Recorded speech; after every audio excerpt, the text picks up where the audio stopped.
មក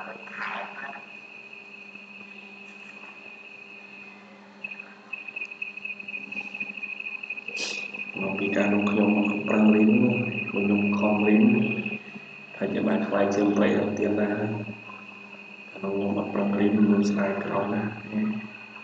គួរណាឃើញគួរឲ្យតាមមកខ្លួនឯងគួរសោះប្រឹងរៀនដូចគេទៅមិនអីទេខ្ញុំពីការនោះខ្ញុំប្រឹងរៀនខ្ញុំខំរៀនហើយជាបានខ្លាយជាប្រៃដល់ទៀតដែរក្នុងខ្ញុំប្រឹងរៀនខ្ញុំស្ដាយក្រោយណាគួរណាឃើញគួរឲ្យតាមមកខ្លួនឯងគួរសោះប្រឹងរៀនដូចគេទៅមិនអីទេខ្ញុំ